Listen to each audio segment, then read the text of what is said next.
Hello friends, Radhe Radhe, जय श्री कृष्ण। कैसे हैं आप सब? उम्मीद करती हूँ आप सब ठीक होंगे, स्वस्थ होंगे। और मैं अनु आप सभी का स्वागत करती हूँ हमारे इस चैनल ब्रिजराज क्रिएशंस में, जहाँ पर आज शिवलिंग से रिलेटेड मैं आप लोगों के लिए थोड़ी सी जानकारी लेकर आई हूँ। क्योंकि जैसे कि मैं वीडियोस बना रही थी, तुलसी का भी मैंने बनाया था, उसी वीडियो में मुझे कमेंट आया था कि शिवलिंग के बारे में भी हमें बताइए, केले के पेड़ के बारे में हमें बताइए। तो केले के पेड़ का वीडियो तो मैं शेयर कर चुकी हूँ, साथ ही अब मैं कर रही हूँ शिवलिंग के बारे में। शिवलिंग को लेकर के बहुत सारी चीज़ें या बहुत लोग बहुत तरह की चीज़ें फीमेल्स को बोलते हैं कि आप ये मत करो, आप वो मत करो, छुओ मत, पूजा मत करो। तो क्या ये वाकई मान्य है? मैं तो नहीं मानती ये सारी चीज़ें। बिकॉज अगर आप एक शुद्ध भाव से किसी भी भगवान की पूजा कर रहे हैं तो वो गलत नहीं है, मेरे हिसाब में तो गलत नहीं है। बाकी बहुत सारे वीडियोस के नीचे कमेंट्स आते हैं मुझे भी कि शालिग्राम जी की सेवा लड़कियां नहीं कर सकती, girls are not allowed to touch Shaligram. भाई, मेरे भाव शुद्ध हैं और मैं सिर्फ और सिर्फ सेवा कर रही हूँ।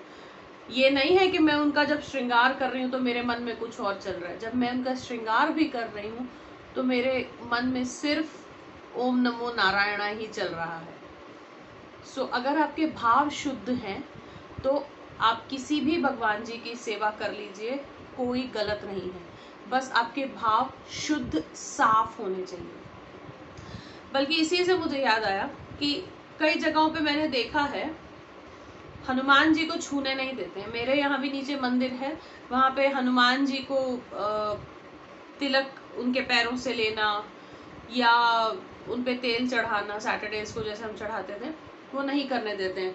बट बॉम्बे में जहाँ मैं सैटरडेज को हनुमान जी के मंदिर में जाती थी, वहाँ पे तो मैं हनुमान जी की पूजा खुद करती थी। सामने पंडित जी खड़े रह के करवाते थे, तेल चढ़वाते थे। एक वो कौन सा एक वो फ्लावर होता है, उसके जो पत्ते होते हैं उसका हार चढ़ता है हनुमान जी को, वो हार भी मैं लेके जाती थी। वो हार भी मैं अपने हाथ से पहनाती थी, तेल चढ़ाती थी उनके पैरों से। वो जो कुमकुम होता है या सिंदूर होता है, पीला सिंदूर, वो लेके मैं अपने माथे पर लगाती थी। तो मतलब ऑल इन ऑल बात यही होती है कि सिर्फ और सिर्फ आपके भाव शुद्ध होने चाहिए, बाकी किसी चीज की कोई मनाही नहीं है। वापस आते हैं हम अपने टॉपिक पर, शिवलिंग पर। तो शिवलिंग जो है ये क्या है? सबसे पहले तो लोग क्या है, क्या सिंबलाइज करता है ये? ऐसे तो सबको पता है कि शिवलिंग क्या है, बट उसका सिंबल क्या है? सिंबल उसका है unity of mind and soul. जब आपका दिल, दिमाग, आत्मा सब एक तरफ होती तो वो शक्ति एक बनती है। शिव और शक्ति का सिंबल है मेरे लिए।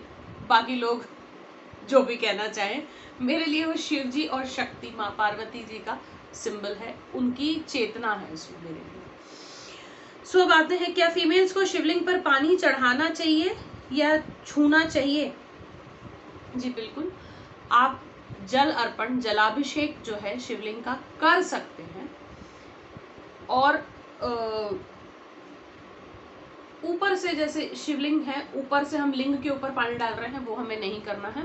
जो नीचे की बनी हुई है, फूल बने हुए हैं जो, उनमें आप पानी चढ़ा सकते हैं, जलाभिषेक वहां पर आप कर सकते हैं। जिस तरीके से मेल्स वो पानी जब आप जल चढ़ाते हैं तो वो लेकर के जैसे टच करते हैं, जैसे एज अ प्रसाद वो लेते हैं, करते हैं, वो आपको नहीं करना है।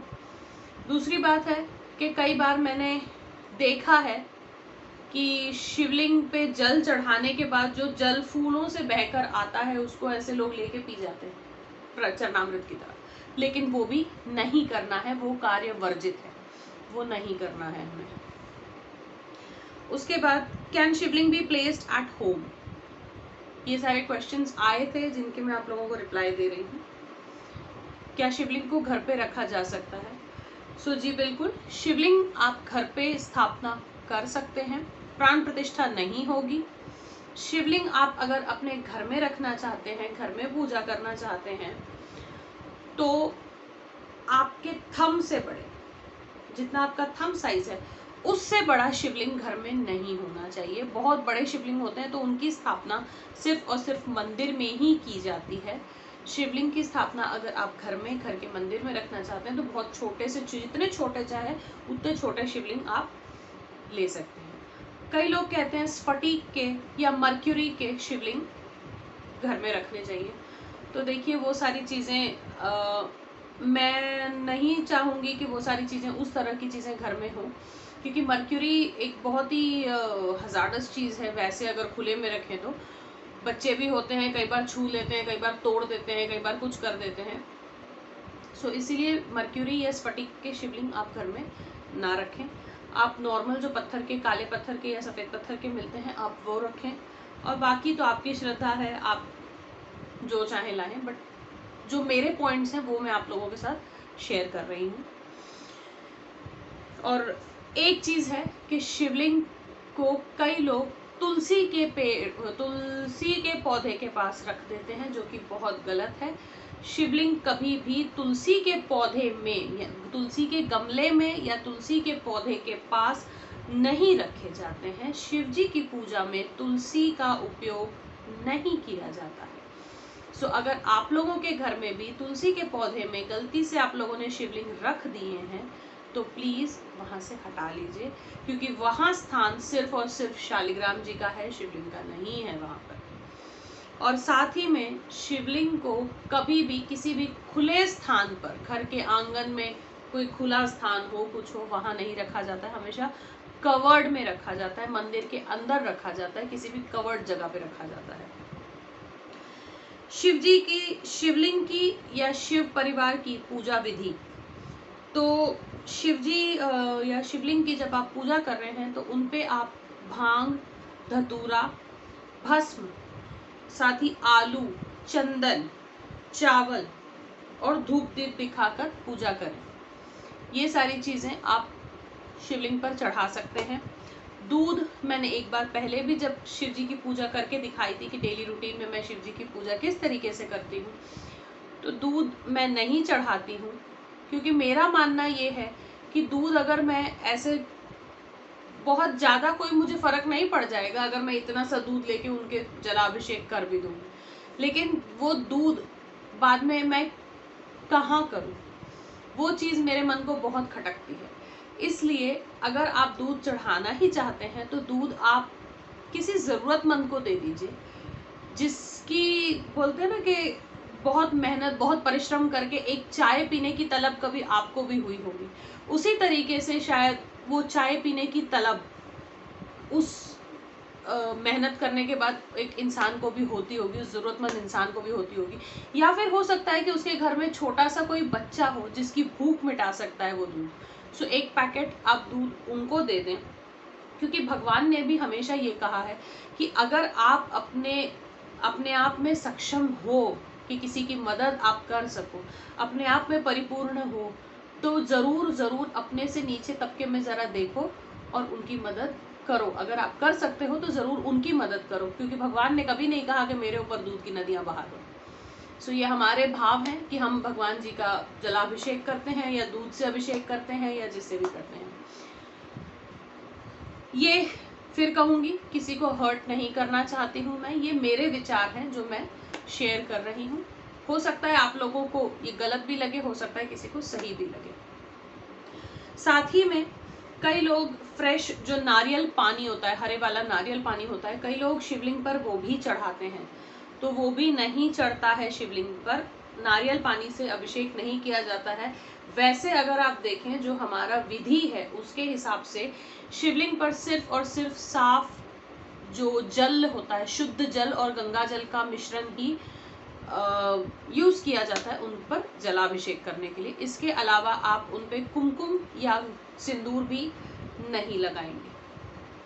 आप उनका जो तिलक करेंगे वो या तो त्रिपुंड का जो तिलक होता है, त्रिपुंड या त्रिपुंड को बोलते हैं, मुझे एग्जैक्टली उसका प्रोनाउंसिएशन नहीं पता है। अगर आप में से किसी को पता हो तो प्लीज़ मुझे भी बताइएगा कमेंट्स में। तो वो तिलक जो होता है वो लगा सकते हैं, चंदन लगा सकते हैं या भस्म उनके ऊपर छिड़क सकते हैं। भस्म से वो बहुत खुश होते हैं। साथ ही में शिवलिंग को रखने की दिशा कौन सी होनी चाहिए? तो शिवलिंग को रखने की आपकी जो दिशा है वो हमेशा नॉर्थ होनी चाहिए, ताकि शिवलिंग नॉर्थ फेसिंग हो, और जब आप उनकी पूजा करें तो आपका फेस साउथ की तरफ होना चाहिए। शिवलिंग पर या शिवजी पर सिंदूर क्यों नहीं चढ़ाया जाता? सिंदूर या कुमकुम क्यों नहीं चढ़ाया जाता? तो सिंदूर जो है वो पत्नियां अपनी मांग में भरती हैं अपने पति की लंबी आयु के लिए, और शिवजी जो है वो हमेशा संहारक के रूप में देखे गए हैं, वो संहार करते हैं। तो इसलिए कुमकुम और सिंदूर उन पे नहीं चढ़ाया जाता है। लाल कुमकुम, लाल सिंदूर, लाल रंग के फूल, केतकी के फूल, केवड़े के फूल या केवड़े का इत्र भी उन पे नहीं चढ़ाया जाता है, इससे वो क्रोधित हो जाते हैं। तो वो चीजें हम नहीं करेंगे जिससे हमारे भगवान जी हमसे रुष्ट हो जाएं या क्रोधित हो जाएं। साथ ही में शिवलिंग पर कौन सी वस्तुओं को आप अर्पित कर सकते हैं या शिव जी को किस तरीके से अपने पे प्रसन्न कर सकते हैं? तो शिव जी पर आप चमेली के फूल चढ़ा सकते हैं, साथ ही में बेलपत्र, बेलपत्र उनको बहुत प्रिय है, चमेली के फूल आप चढ़ा सकते हैं, और साथ ही में कमल के फूल, शंख पुष्पी के फूल, अपराजिता के फूल, और साथ ही में पारिजात के जो फूल होते हैं वो भी आप शिवलिंग पर चढ़ा सकते हैं। तो इन सब चीजों से शिव जी बहुत खुश होते हैं। तो ये सारे फूलों के नाम आप लिख लीजिए, चाहे अगर आपके घर में पौधे हो तो आप, या पेड़ पौधे जो भी लगाना चाहें आप लगा लीजिए। हालांकि मैंने अपराजिता लगाया था, पर पता नहीं क्यों वो जितनी बार लगाती हूँ उतनी बार वो सूख जाता है पौधा, तो मैंने अब छोड़ दिया उसको। शिव जी की पूजा में तुलसी का प्रयोग क्यों नहीं किया जाता? तो जैसे कि मैं हमेशा आपको बताती हूँ कि शिव जी की पूजा में या शिव जी के परिवार की पूजा में तुलसी का प्रयोग नहीं होता है। सो वो क्यों नहीं होता है? क्योंकि श्री हरि विष्णु जी महादेव जी के आराध्य हैं, और तुलसी जो है वो विष्णु जी की पटरानी है। इसलिए महादेव जी की पूजा में, भोलेनाथ की पूजा में हम तुलसी का प्रयोग नहीं करते हैं, और ना ही तुलसी से माला हो या कोई भी ऐसी चीज हो वो शिवलिंग के पास भी नहीं रखी जाती है। ना ही उनके जल में तुलसी पत्र रखा जाता है, ना ही फूल ना मिलने पर उनके ऊपर तुलसी पत्र रखा जाता है। फूल नहीं मिल रहे, कोई बात नहीं, जलाभिषेक करके उनको तिलक लगा दीजिए, धूप दीप अगरबत्ती से उनका पूजन कर दीजिए, ओम नमः शिवाय जाप कर लीजिए, उनके लिए बहुत है।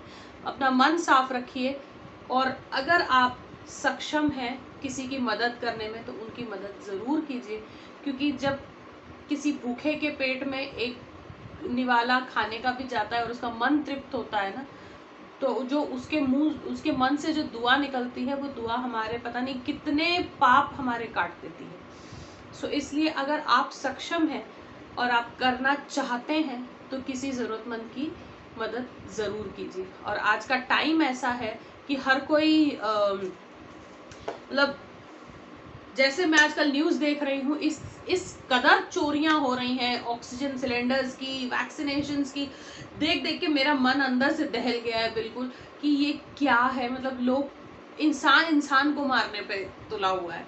सो ठीक है, चलिए, टाइम है, अच्छा टाइम भी नहीं रहता है, बुरा वक्त आता है अच्छाई की कदर कराने के लिए, और अच्छा वक्त भी आता है बुराई की सीख देने की। बुराई से जो हमने बुरा वक्त काटा है, सीख ली है, तो वो अच्छा वक्त भी आता है। कोई वक्त नहीं ठहरता, उसी तरीके से ये वक्त भी नहीं ठहरेगा, ये भी चला जाएगा और एक बार फिर से पुराने दिन लौट आएंगे।